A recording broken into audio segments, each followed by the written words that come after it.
For anyone interested in my wall decorations, I have the Botsman Isaac Butterfield series.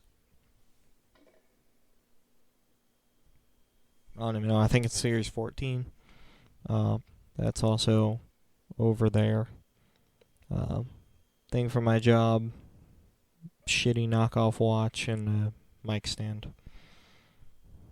And then, insulation. Which I originally wanted to get this entire room filled with insulation, but I did not have the time, nor the money, nor the patience to do it. So, it's also not high quality insulation. But anyway, let's get started. Hello and welcome to video 2 of this new series, where we begin by creating a concrete foundation of our current country's situation. In this video, and in the next couple of videos, we'll be talking predominantly about our country and what's going on, from the new laws to the economy as a whole. We'll be talking about Mr. Biden, Ms. Harris, and many others along with bills, events, and just in general how the country's performed so far since the Biden administration took office. This will actually be this video and the next couple of videos, for a couple of reasons. I want to keep these videos somewhat short, as I don't want to hit my original goal for these style of videos of originally 20 to 30 minutes long per video. I'll leave those longer videos to topics that I don't necessarily need to be on time for. Also, I don't want any news or evidence that I show to go too far out of date as of the time of release, because I posted too late and things have already happened. But first, a disclaimer. I am a right-leaning centrist according to multiple political compass tests across multiple different sources. I have leanings towards both sides, and I am making this series as a means to an end for people seeking true factual evidence.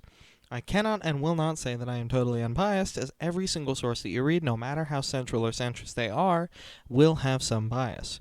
Yet I will simply try and do as much fact-checking, cross-referencing, and researching as possible before I reach and release a conclusion. Part 1.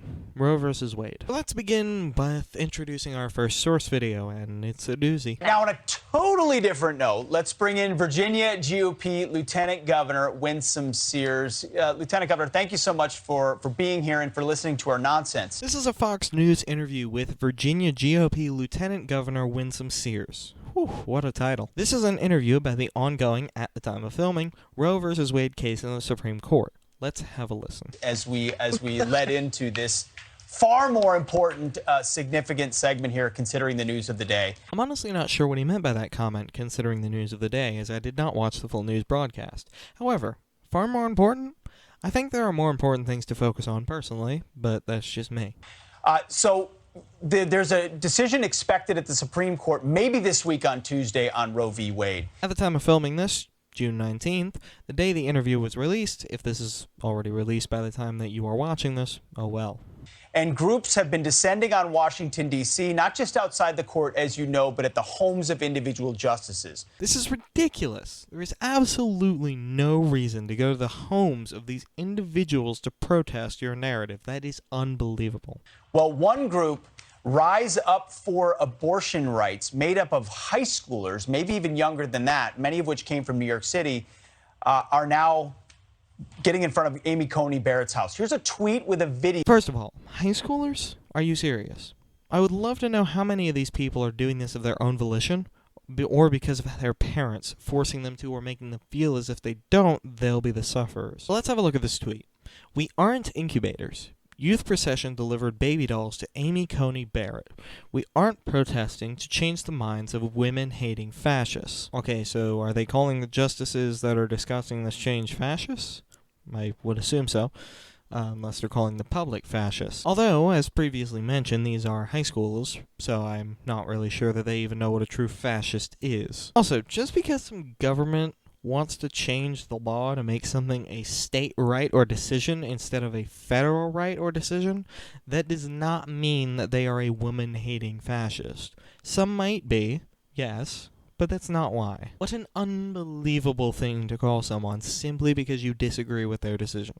Let's keep reading. We're calling on the pro-choice majority, on you, to get in the streets and stop #SCOTUS, Supreme Court of the United States, from overturning Roe. Let's have a look at what actually the decision is right now before we say anything further. What the court is actually doing here, it seems to be that they are hearing the case and reaching a decision based on the case Dobbs v. Jackson Women's Health.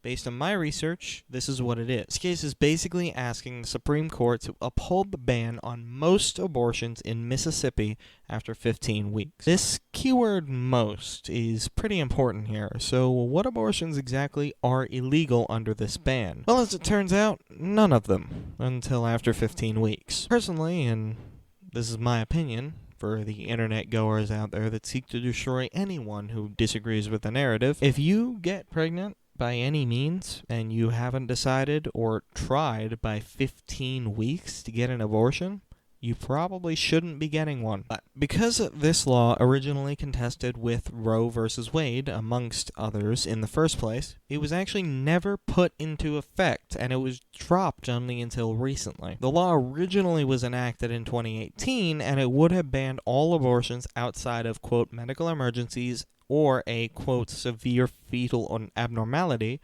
beyond 15 weeks of pregnancy. Here's something else. The current law in Mississippi, where this ban is from, is 20 weeks, and then abortions are illegal anyway. So you basically get an extra month. A large amount of people are saying that this is a blatant attack on constitutional rights to abortion, when in reality the bill in court right now is asking the Supreme Court to, quote, either overturn the constitutional right to abortion or to allow states to ban some pre-viability abortions if it does not, quote, burden a substantial number of women, end quote. And that's according to KFF.org. Anyway, let's get back to the video at hand, now that we know a little bit more. From that group saying just arrived at Amy Coney Barrett's house, dropping off babies, reenacting the American nightmare of forcing girls to give birth against their will.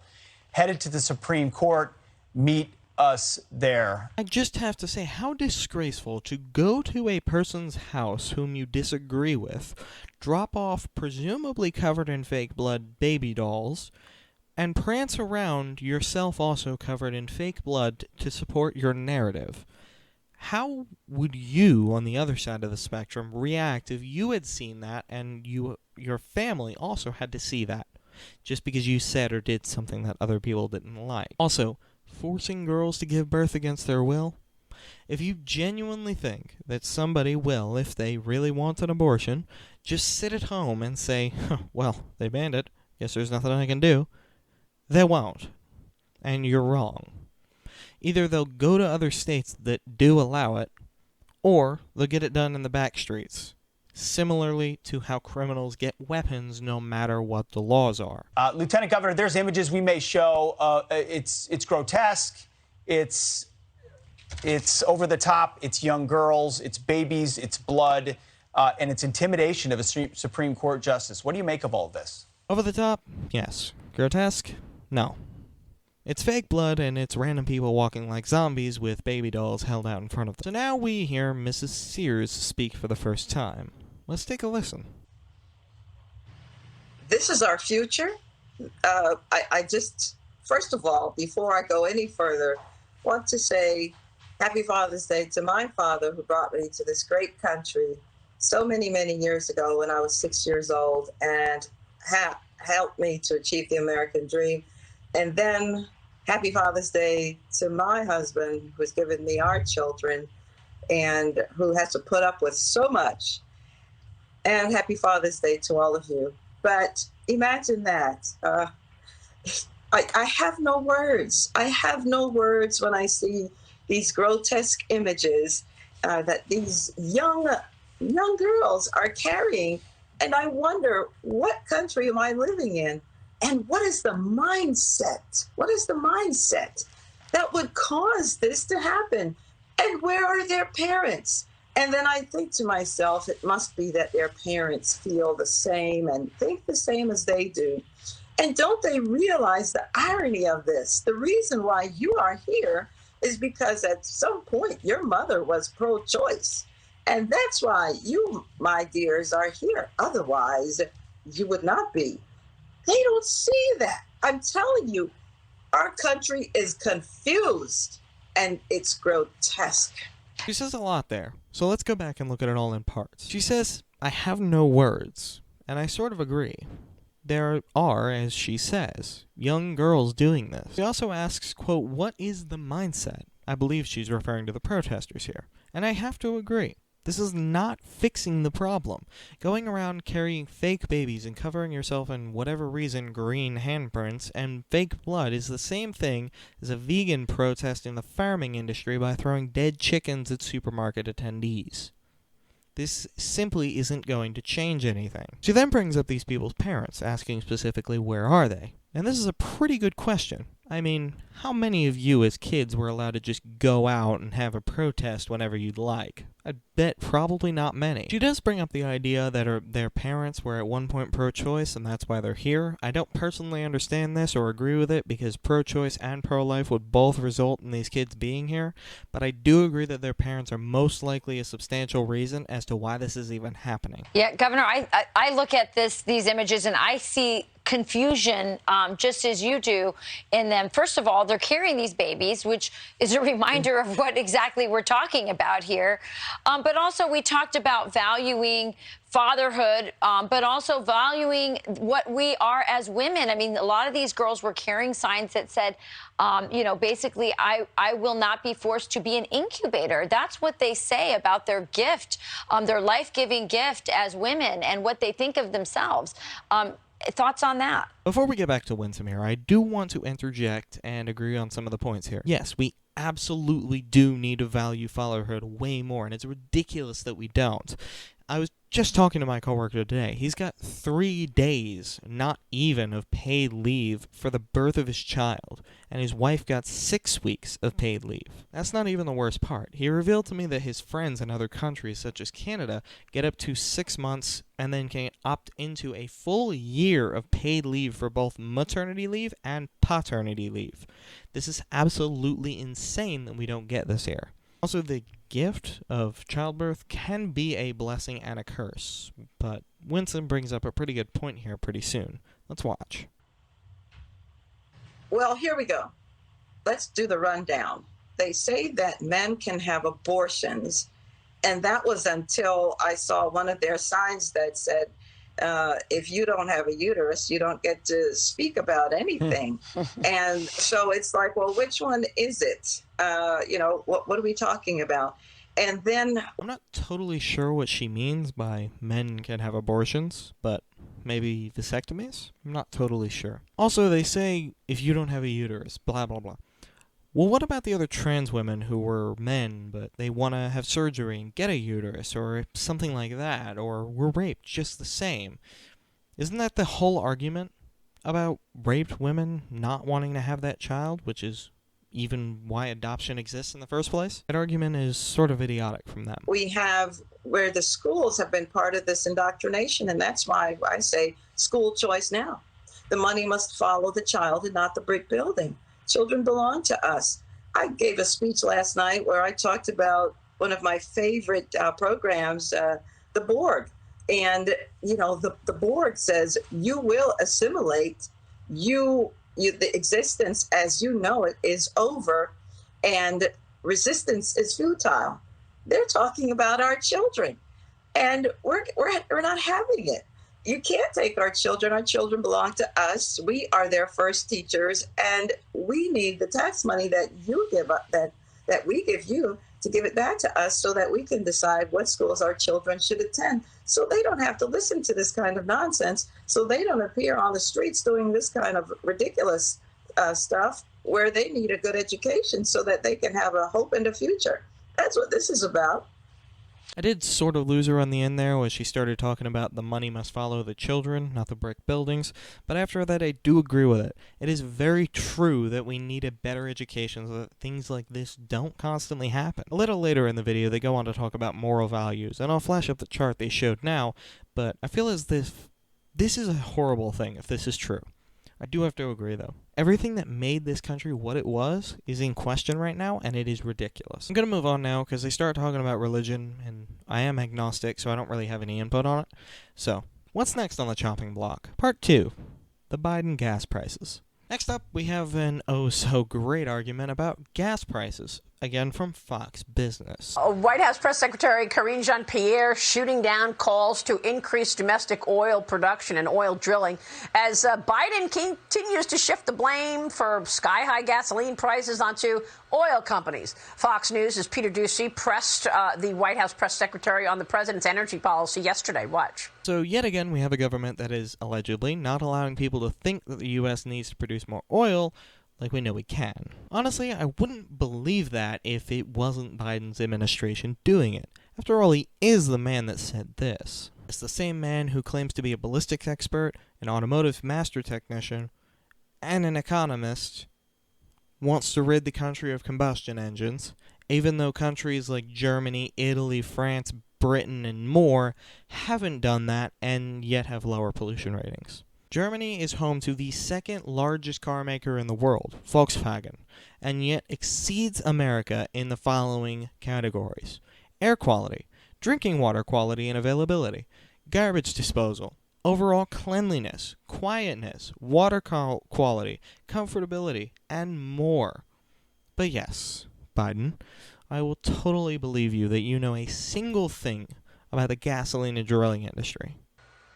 We need them to actually refine the crude oil, which is not happening, and that's what we're calling on oil companies to do. Why not just drill more here in the U.S., though? Because we don't need to do that. I agree, we need to drill more. However, America, according to EIA, Energy Information Administration, as of 2021, makes 11.185 million barrels a day of crude oil. That is only slightly under the amount that the U.S. needs to operate, which is about 19 million barrels a day. Here's another bit.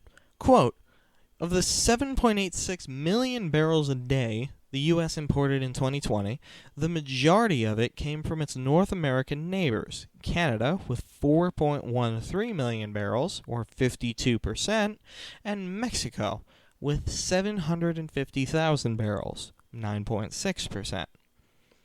In other words, over 60% of our oil comes from our neighbors, and we make more than enough to fill the rest of that gap. As for refining oil, as far as I could tell, it's mostly the same story.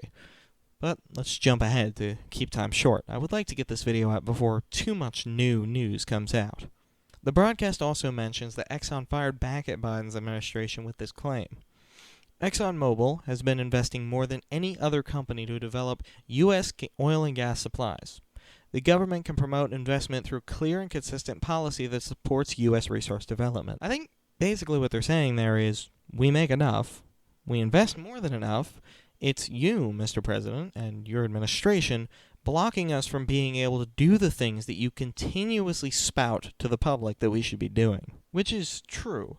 Biden and his team have said numerous times that the oil companies are to blame, whether it was directly or indirectly. Further along in the video, they bring up this chart, which is showing Biden's approval ratings. As of this broadcast, the number is 43%, but only a short period of time before, the rating had actually dropped to 36%. I wonder what happened since then. Why is this rating going back up? It's interesting. But alright. Let's wrap this video up. As we can see, the president is not doing his job well. He's attacking the very essence of the American way, the oil industry, and people are going insane listening to it. Also, the whole Roe v Wade thing is making its rounds still. As of the final editing and releasing of this video, there has not been a further verdict on Roe v Wade. So, thank you all so much for watching. Have a great week, and remember this short poem, as it is true now in this country more than ever. First they came for the communists, and I did not speak out because I was not a communist. Then they came for the socialists, and I did not speak out because I was not a socialist. Then they came for the Jews, and I did not speak out because I was not a Jew. Then they came for the trade unionists, and I did not speak out because I was not a trade unionist. Then they came for me, and there was no one left to speak out for me. Goodbye.